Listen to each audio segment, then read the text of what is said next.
All right, weight loss warriors, it's your boy C Dub, and I'm here with special ladies today.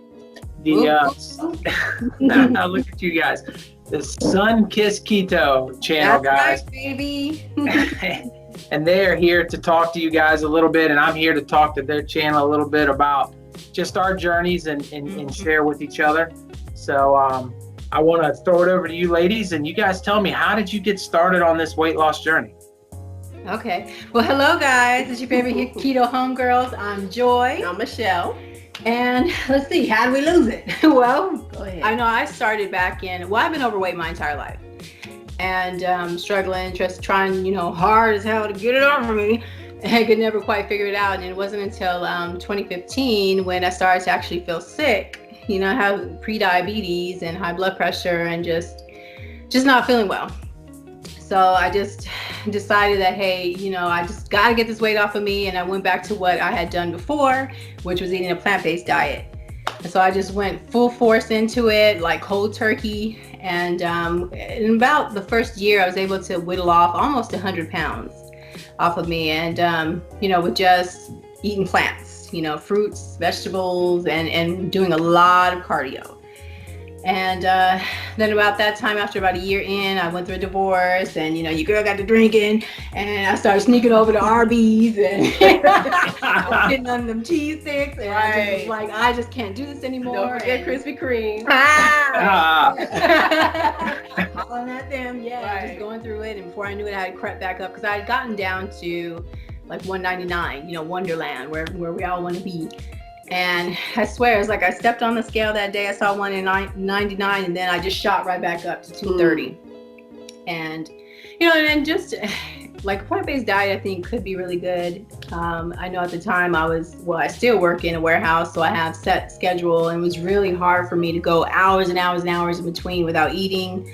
My blood sugar was spiking up and down, and going through all that, and that played a role in it too for me as far as wanting to change my diet, because it's like, I just can't sustain this anymore. I'm tired of being hungry all the time. I'm stressed. I'm going through it. I need a change. Yeah. So I remember going to work and confessing to my coworker, because of course I had been preaching fruits and vegetables, for the last year, and I was feeling bad about that.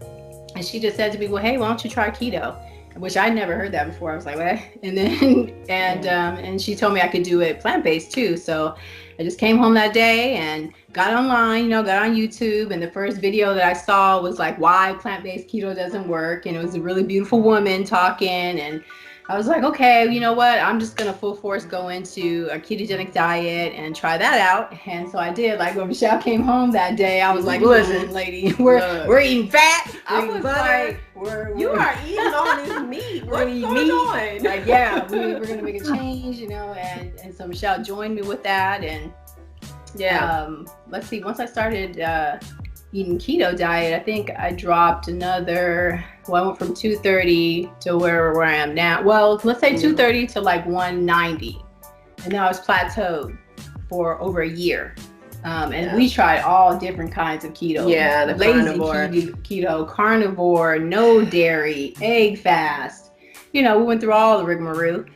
And it wasn't until I had watched a video from Cole Robinson, the snake diet guy, and he just, basically cussed me out and told me I need to stop eating and start fasting. And so once again, when Michelle came home, I was like, we're not eating. We're going to fast. We're going to do this. And so then I was able to get down to, my lowest was like 159 with fasting. Yeah, we did some hardcore fasting too. Yeah, like we jumped. First fast was We 7 dove days. in. Yeah, 7 days our first fast. Yeah. Wow. For that way, we didn't go at it. So yeah.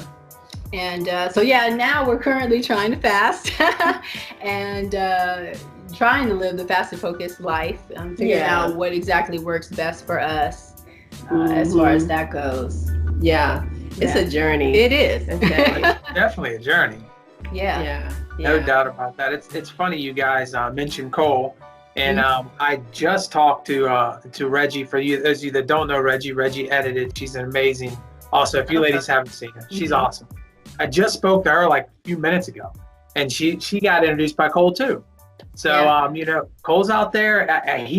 I've never been a a watcher of a bunch of his videos, but I have seen him, and he is as intense can be. Yeah. But I agree. Sometimes you need intense. Sometimes you need somebody to stop lying to you, because we lie to ourselves all the time. Oh, I know I'm a victim of that, saying, oh, well, my big thing for years, 20 years was my knee. I'm only heavy because my knee, and in reality, no, I'm only heavy because I stuffed too much food in my face. And that's hard to wrap your head around, and I've been an advocate, lover of food my whole life. And what this fasting thing has done for me is I'm an OMADer, and it has made it so that I can still love food and I can still eat food and whatever food I really want, but I know when I eat it, and that's it. So I can walk, if I was at your house at 8 in the morning, you had donuts out, I'll walk right past the donuts because it's not my time, and I've complete control now over when I eat, which has changed everything. And so, and I have I've only done 72 hours. You ladies are hardcore jumping into 70. It's 7 days. Wow. But, the longest I've gone so far is 12. Wow. That's impressive. It really is. It takes some serious fortitude, but I think, so I did OMAD, and sometimes I'll skip a meal, like a day. So Monday, maybe I won't eat. And so I'll get a 48-hour fast in there, but that's no problem. I can do 48 hours on my head, that's no big deal. But I think that the fasting lifestyle, once you learn that you're not really hungry like you think you are, everything in your life changes. And it's hard for you when you first start to wrap your head around that because you're so hungry. Then you realize I'm not hungry, and I eat because I'm bored, and I eat because it's a habit, and I eat because of all these other things. Sad. I'm mad, I'm sad, I'm happy, I'm alive, I'm awake. Let's eat. Yeah, basically. But that is what we do, though, and especially in America. We're going to celebrate with food. We're gonna eat when we're sad. The answer to everything is more consumption. And then, of course, we end up with type 2 diabetes. And you mentioned it earlier, right? You said, how sick you were feeling. Well, I didn't even, this is going to sound crazy, I was 310 pounds and didn't even realize I was sick, until I lost weight. And then I'm like, wow, I feel so much better. I'm not running home to take a nap. I'm not feeling so drained. My life. Feeling yucky. Yeah, feeling yucky. I feel just more connected to everything in my life, and I wasn't that way when I was overweight. And part of that is just self-medicating yourself. You disconnect with so many things when you're overweight, and you don't even realize it. And your problems, you don't face them. And once you get that fat, you look. You guys did 12-day fast. You can do anything. Hike Mount Everest, not gonna stop the two of you. It's just the facts, So, and that deep down, that you can handle whatever adversity is gonna come your way because you've done some tough stuff. And that's one thing Cole will teach you, I guess, is that you can overcome more than you ever thought you could. It's not as easy, I think, as sometimes he makes it out to be, as far as, stopping, eating certain things like sugar and carbs and stuff like that. And, it's an emotional process, it's hard breaking up with sugar. It really is. Yeah. Or feeling like I earned this, because I haven't eaten in so many days. So I don't even do whatever I want to do. Or because we've been kind of raging a little bit over this journey.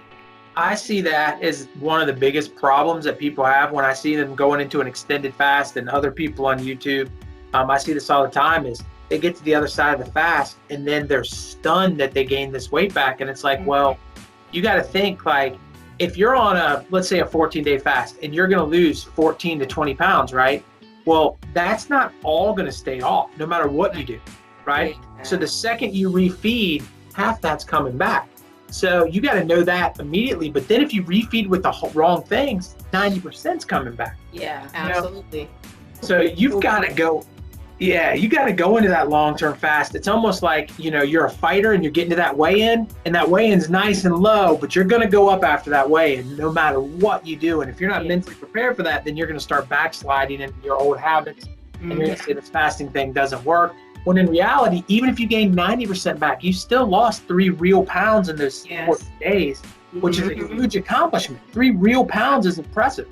You know, so you got to be able to look at it in the right ways. And sometimes I think people, it kind of, they miss that. They're too hard on themselves, you know, coming out of those long-term fasts. And they expect, you know, I want to have a miracle happen for me. And look, it took me 20 years to get obese the way I was. And it only took me a year to lose it. That's amazing. That is amazing. When you maintaining it is amazing. Because there's the key. Yeah, maintaining it, for me, I don't think it'll ever be a problem because I'm just so into the one meal. I don't see it changing. But I think that people think like weight loss is so hard. Well, it took you 20 years to get obese and it took you 1 year to lose it. That sounds pretty easy when you really think about it, you know? Yeah.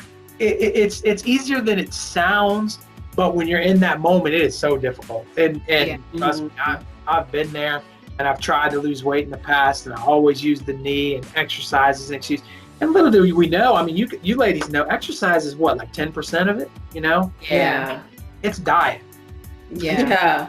But I think at the point where I am right now in my weight loss, it is critical for me to build some muscle because I am just fat and skin and bone. Like, I do not have a background of ever playing sports, of ever being athletic. I am a fat kid. So, you know, I have to really build this body up. It truly is a body made from sugar. Like Michelle and I talk all the time about how when we were kids, we used to eat cake batter. Yeah. You know, straight up, the whole thing. Candy every day. Every day. Yeah, I didn't even think we ate that really bad when we were kids until I really stopped to think about it. We had ate a bread-based diet. Yes. White flour. Yes. With all king. Day, every day. bread. So well, I think weight training is huge. I'm an advocate of it. I mean, I started lifting again in March. And now I was an athlete growing up. I was a wrestler until I got hurt and all of that. So I could do 30 pull-ups when I got my knee hurt. So, you know, when I started losing weight, I couldn't do one. So, you know, getting back into the weight room, it's kind of reconnected with me with my youth, but I think for anybody that's plateauing, the weight room is a good place because not only, you know your weight isn't everything. So if your weight doesn't go any lower or maybe even gain some, but your inches are going down, you're changing your body and the weight room do that for you, you know? I noticed it. I did a little challenge. I don't know if you guys saw that as an old video and the new one's coming up maybe in 2 days, but I started lifting in March, and for 6 weeks, I didn't measure myself or weigh myself, and I was able to lose about 6 pounds, but I lost 4 inches from my waist. I gained an inch from my chest. I gained an inch on my arms. Wow. So I really probably lost 15 pounds of fat, but I put on a lot of muscle, and that is huge, you know? So I commend you for the exercise part and the weightlifting. I think that even if it doesn't show up in pounds, it's going to show up in how you feel and the things you can do. And all of a sudden you're going to turn on and pick something up and be like, whoa, you know, and, you know, it's just going to change the way you feel about yourself, which is huge. Absolutely. And another quick note, I was stalking you guys a little bit on Instagram, and you guys got to get over to their Instagram because their before and afters are impressive. You know, you really did lose a lot of weight, and, you know, just commend you guys on an excellent job and the hard work. So many people out there that are watching both of us are in the middle of their journey. They're not, you know, kind of towards the tail end where both of us kind of are. Yeah. You know, the struggle is real, but you can get through it, you know? Yes. That's the big message. Yeah, because I just feel like, well, what else we got to do? I mean, I hope to live many, many more years, and I want to get stronger and be healthy as I live these years. So the alternative is sickness, you know, because really it was sickness that got me up. You know, I didn't like being fat, but that didn't move me to the point of, okay, let me really get serious. But that fear of feeling ill, like this nauseated feeling all day long, and then watching my mother struggle. I mean, that just really kicked me into high gear. It's not that I want to, I need to, I have to lose this weight. Yes. You know, I was in desperation. when I was losing it. And I think part of the reason why I'm struggling now is because that desperation isn't there. You know, it's like, well, my blood pressure is perfect. You know, I prick my finger, it's 70, you know, so it's like, well, girl, let's go get them cookies, you know, when really, no, we need to know, we have to stay off of it. And, I swear, we're our own worst enemies. We are, but I know that we'll do it because I want to. Yeah. You know, I want to be healthy. I want nutrition, you know, to be coming into my body and not crap. Yeah, I know. It's just going to lead us down the road we don't want to be down, you know, just illness and sickness. So I mean, you just you know, you as long as you keep learning and you know, you stay mindful of these things, of healthful habits, it'll stick. Eventually it will. You know, you just have to keep pressing on. Keep pressing on. So, and I think that's where a lot of people, you know, they end up failing because they just because it didn't happen right now. That, you know, forget about it. But you have to keep going. Because it really is the getting up that is the victory. Because I lost over 150 pounds and I didn't do it, you know, perfect, you know, but I've gotten up every time. You know, it's like, okay, I just got to keep going, got to keep going, got to keep going. And we have. Absolutely. Yeah, no, you got to keep getting up. And I think, you know, you touched it on a good thing there too, talking about how it was more for you. I think a lot of people want to fit into a certain pair of pants, or they want to, you know, find a significant other, or they want to, you know, or they want to make their significant other happy, or they want to do none of that is going to get you to lose weight.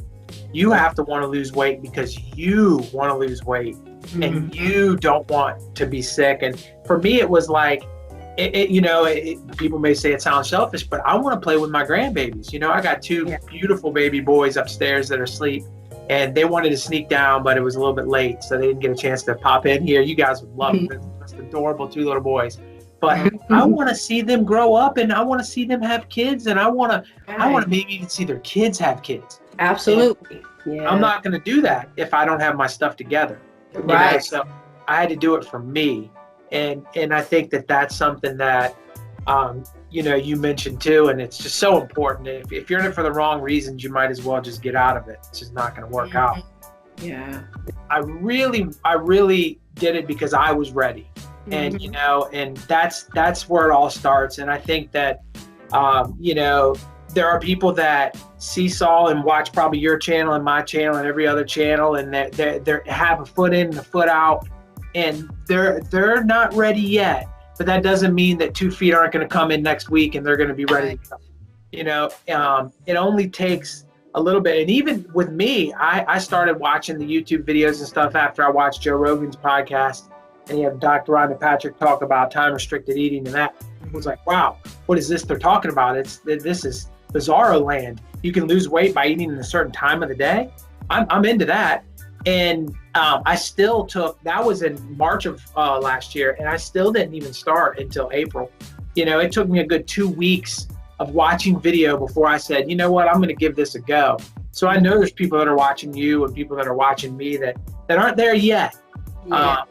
But and maybe we're the push that gets them going, and that's the reason I started the channel. That, and I'm going to tell you, one of the benefits to losing weight is time. I have more time now. You know, only eating one meal a day frees up a lot of hours, man. It really does.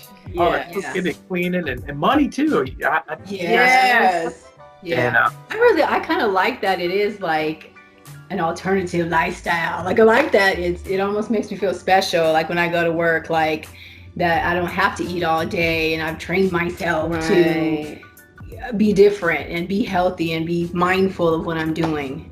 You know, like feeling like an elite athlete almost. My dad's 73. He just lost 20 pounds doing OMAD. His blood work, his cholesterol, everything is down. He's doing amazing. You know, my mom reversed a fatty liver because of fasting now, you know, coming through this. So, I mean, it just absolutely changes the people around me. I think this last 3 years, I know for me, or 3-4 years now, and the last 2 years, Michelle and I have been doing this. It truly has been a journey of love loving ourselves, you know, Yeah. throughout the whole process, even now, like, you know, getting up in the morning and getting dressed and just giving my body love. Like, I love me. Make sure you guys definitely subscribe over there, you know, and show these ladies some love. They're amazing. And you know, their channel is just got tons of videos, lots of good vlogs, good stuff. Spend some time over there. Go subscribe, please. Yes. Hang out with your new homegirl. That's right. No better people to hang out with. And I guess we'll let everybody go and you know, catch you guys the next time, okay? Does that sound good? Yeah. Thank you, ladies.